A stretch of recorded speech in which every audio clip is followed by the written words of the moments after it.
Start. ਵਿੱਤ ਮੰਤਰੀ ਵੱਲੋਂ ਇਸ ਸਾਲ ਦਾ ਬਜਟ ਲੋਕ ਸਭਾ ਵਿੱਚ ਪੇਸ਼ ਕਰਨ ਸਮੇਂ ਦਿੱਤੇ ਗਏ ਭਾਸ਼ਣ ਵਿੱਚ ਦੇਸ਼ ਦੇ ਸਮੁੱਚੇ ਵਿਕਾਸ ਲਈ ਮੰਤਰੀ ਮੰਡਲ ਅਤੇ ਯੋਜਨਾ ਕਮਿਸ਼ਨ ਵੱਲੋਂ ਅਪਣਾਈ ਗਈ ਪਹੁੰਚ ਦੀ ਝਲਕ ਸਪਸ਼ਟ ਵਿਖਾਈ ਦਿੰਦੀ ਹੈ।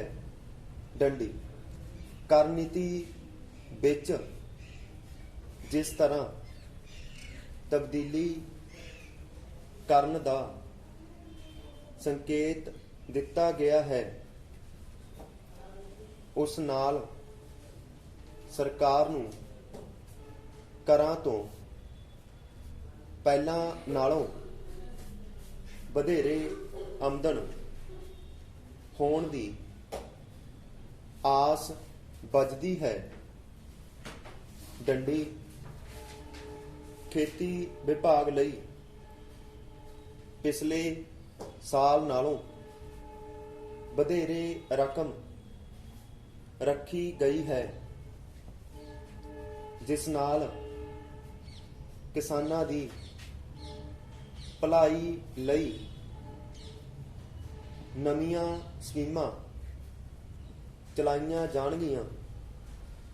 ਡੰਡੀ ਆਰਥਿਕ ਵਿਕਾਸ ਨੂੰ ਤੇਜ਼ ਰਫ਼ਤਾਰ ਨਾਲ ਅੱਗੇ ਤੋਰਨ ਲਈ dairy farm, poultry farm, piggery farm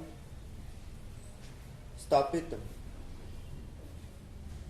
ਕਰਨ ਲਈ ਅਤੇ ਦੂਸਰੇ ਸਨਅਤੀ ਧੰਦੇ ਸ਼ੁਰੂ ਕਰਨ ਲਈ ਲੋੜਵੰਦ ਵਿਅਕਤੀਆਂ ਨੂੰ ਘੱਟ ਵਿਆਜ ਦਰ ਦੇ ਕਰਜ਼ੇ ਮੁਹੱਈਆ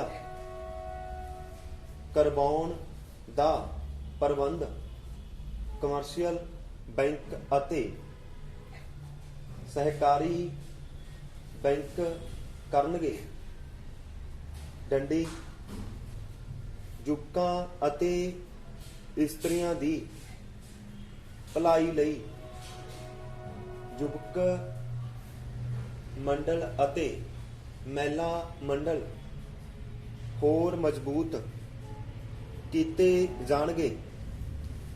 ਡੰਡੀ ਸਿੱਖਿਆ ਵਿਭਾਗ ਲਈ ਵੀ ਪਹਿਲਾਂ ਨਾਲੋਂ ਵਧੇਰੇ ਰਕਮ ਰੱਖੀ ਗਈ ਹੈ, ਤਾਂ ਜੋ ਸਿੱਖਿਆ ਸੁਧਾਰਾਂ ਨੂੰ ਪੱਕੇ ਪੈਰੀ ਲਾਗੂ ਕੀਤਾ ਜਾ ਸਕੇ।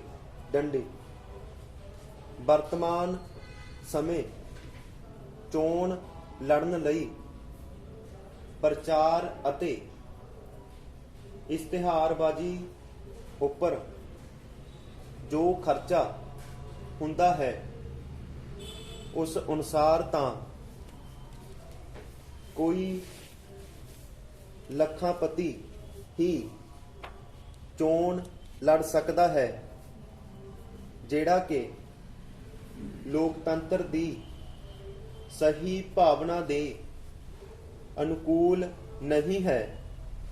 ਡੰਡੀ ਇਸ ਲਈ ਚੋਣ ਪ੍ਰਣਾਲੀ ਵਿੱਚ ਸੁਧਾਰ ਲਈ ਚੋਣਾਂ ਦਾ ਖਰਚਾ ਸਰਕਾਰ ਵੱਲੋਂ ਕੀਤੇ ਜਾਣ ਬਾਰੇ ਵਿਸ਼ੇਸ਼ ਨੀਤੀ ਤਿਆਰ ਕਰਨ ਲਈ ਨੈਸ਼ਨਲ ਪੱਧਰ ਤੇ ਬਹਿਸ ਸ਼ੁਰੂ ਕੀਤੀ ਜਾਵੇਗੀ। ਡੰਡੀ ਇਸੇ ਤਰ੍ਹਾਂ ਹੀ ਫਸਲਾਂ ਲਈ ਬੀਮਾ ਸਕੀਮ ਸ਼ੁਰੂ ਕਰਨ ਲਈ ਨਵੀਂ ਬੀਮਾ ਕੰਪਨੀ ਸਥਾਪਿਤ ਕਰਨ ਦੀਆਂ ਸੰਭਾਵਨਾਵਾਂ ਦੀ ਵੀ ਜਾਂਚ ਪੜਤਾਲ ਕੀਤੀ ਜਾਵੇਗੀ। ਡੰਡੀ ਇਸ ਸਬੰਧ ਵਿੱਚ ਕੋਈ ਵੀ ਫੈਸਲਾ ਲੈਣ ਲਈ ਸਾਰੀਆਂ ਸਿਆਸੀ ਪਾਰਟੀਆਂ ਨੂੰ ਭਰੋਸੇ ਵਿੱਚ ਲੈਣ ਦਾ ਯਤਨ ਕੀਤਾ ਜਾਵੇਗਾ। ਡੰਡੀ ਪੰਚਾਇਤਾਂ ਅਤੇ ਮਿਊਨਿਸਪਲ ਕਾਰਪੋਰੇਸ਼ਨਾਂ ਰਾਹੀਂ ਨਾਗਰਿਕ ਸਹੂਲਤਾਂ ਵਧਾਉਣ ਦੇ ਪੁਰਜ਼ੋਰ ਯਤਨ ਕੀਤੇ ਜਾਣਗੇ। ਡੰਡੀ ਪੀਣ ਵਾਲੇ ਪਾਣੀ ਦੀ ਸਮੱਸਿਆ ਦਾ ਹੱਲ ਕਰਨ ਲਈ ਡੂੰਘੇ ਟਿਊਬਵੈੱਲ ਲਗਾਉਣ ਲਈ ਵੱਖਰੇ ਕਾਰਜਕਾਰੀ ਇੰਜੀਨੀਅਰ ਤਾਇਨਾਤ ਕੀਤੇ ਜਾਣਗੇ। ਡੰਡੀ ਸਿਵਲ ਸਪਲਾਈ ਕਾਰਪੋਰੇਸ਼ਨ ਰਾਹੀਂ ਲੋਕਾਂ ਨੂੰ ਵਾਜਬ ਕੀਮਤ ਤੇ ਰਾਸ਼ਨ ਮੁਹੱਈਆ ਕਰਵਾਉਣ ਦਾ ਘੇਰਾ ਹੋਰ ਵਿਸ਼ਾਲ ਕੀਤਾ ਜਾਵੇਗਾ।